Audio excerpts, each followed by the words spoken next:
You are listening to LearnOutLoud.com's production, Classics of Western Philosophy.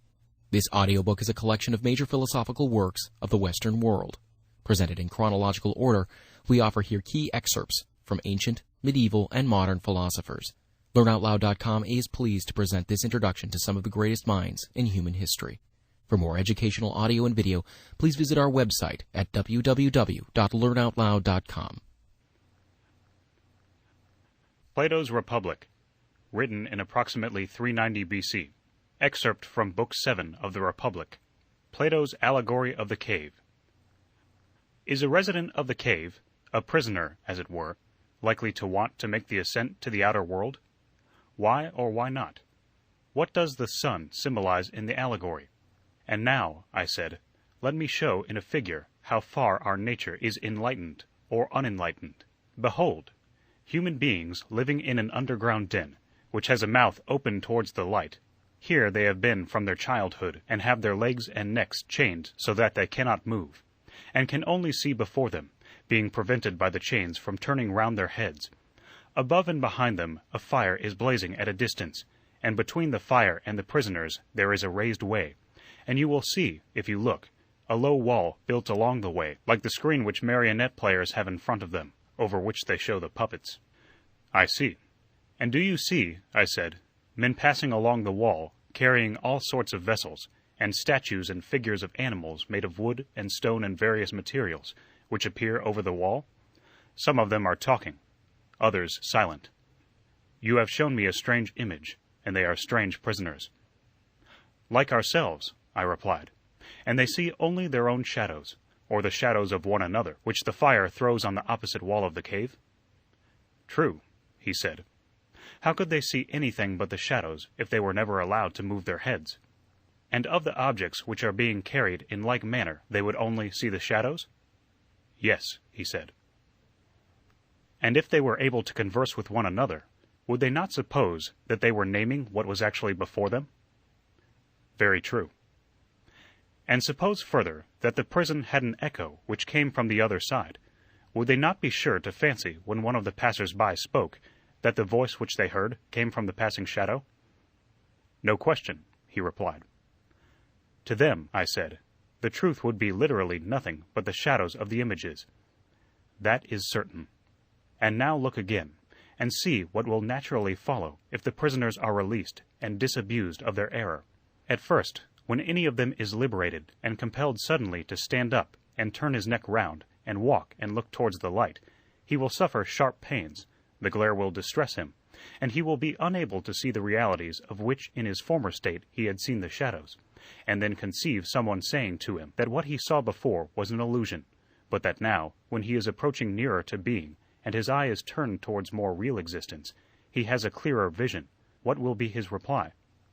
And you may further imagine that his instructor is pointing to the objects as they pass, and requiring him to name them. Will he not be perplexed?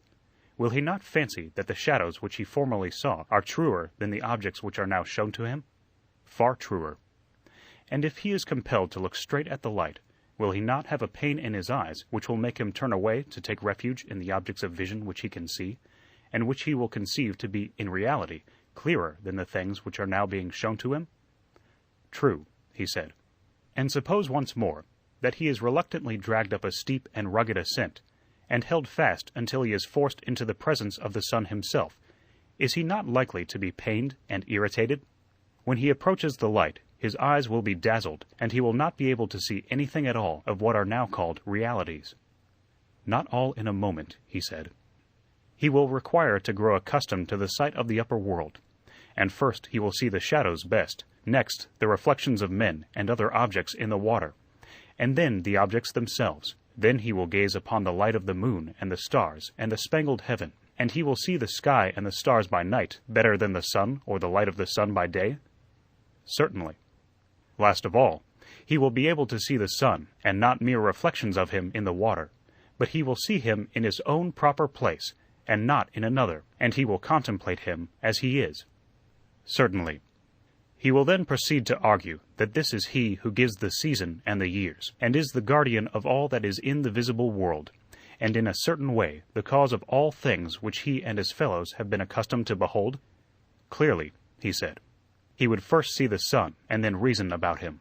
And when he remembered his old habitation, and the wisdom of the den and his fellow prisoners, do you not suppose that he would felicitate himself on the change, and pity them? Certainly he would. And if they were in the habit of conferring honors among themselves on those who were quickest to observe the passing shadows, and to remark which of them went before, and which followed after, and which were together, and who were therefore best able to draw conclusions as to the future, do you think that he would care for such honors and glories, or envy the possessors of them? Would he not say with Homer, better to be the poor servant of a poor master, and to endure anything, rather than think as they do, and live after their manner? Yes, he said. I think that he would rather suffer anything than entertain these false notions, and live in this miserable manner. Imagine once more, I said, such a one coming suddenly out of the sun to be replaced in his old situation. Would he not be certain to have his eyes full of darkness? To be sure, he said. And if there were a contest, and he had to compete in measuring the shadows with the prisoners who had never moved out of the den, while his sight was still weak, and before his eyes had become steady, and the time which would be needed to acquire this new habit of sight might be very considerable, would he not be ridiculous? Men would say of him that up he went and down he came without his eyes, and that it was better not even to think of ascending, and if any one tried to loose another and lead him up to the light, let them only catch the offender, and they would put him to death. No question, he said. This entire allegory, I said, you may now append, dear Glaucon, to the previous argument. The prison house is the world of sight. The light of the fire is the sun. And you will not misapprehend me if you interpret the journey upwards to be the ascent of the soul into the intellectual world, according to my poor belief, which, at your desire, I have expressed, whether rightly or wrongly, God knows.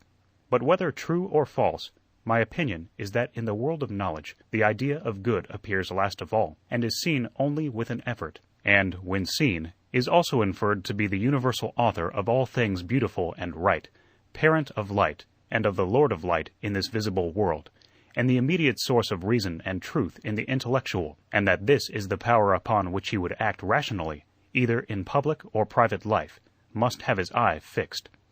I agree, he said, as far as I am able to understand you. Moreover, I said, you must not wonder that those who attain to this beatific vision are unwilling to descend to human affairs, for their souls are ever hastening into the upper world where they desire to dwell, which desire of theirs is very natural, if our allegory may be trusted. Yes, very natural. And is there anything surprising in one who passes from divine contemplations to the evil state of man, misbehaving himself in a ridiculous manner, if, while his eyes are blinking, and before he has become accustomed to the surrounding darkness, he is compelled to fight in courts of law about the images or the shadows of images of justice, and is endeavoring to meet the conception of those who have never yet seen absolute justice? Anything but surprising, he replied. Anyone who has common sense will remember that the bewilderments of the eyes are of two kinds, and arise from two causes, either from coming out of the light, or from going into the light, which is true of the mind's eye, and he who remembers this when he sees anyone whose vision is perplexed and weak, will not be too ready to laugh. He will first ask whether that soul of man has come out of the brighter life, and is unable to see because unaccustomed to the dark, or having turned from darkness to the day, is dazzled by excess of light, and he will count the one happy in his condition and state of being, and he will pity the other. Or, if he have a mind to laugh at the soul which comes from below into the light, there will be more reason in this than in the laugh which greets him who returns from above, out of the light, into the den. That, he said, is a very just distinction. But then, if I am right, certain professors of education must be wrong when they say that they can put a knowledge into the soul which was not there before, like sight into blind eyes. They undoubtedly say this, he replied. Whereas our argument shows that the power and capacity of learning exists in the soul already, and that just as the eye was unable to turn from darkness to light without the whole body, so too the instrument of knowledge can only by the movement of the whole soul be turned from the world of becoming into that of being, and learn by degrees to endure the sight of being, and of the brightest and best of being, or, in other words, of the good.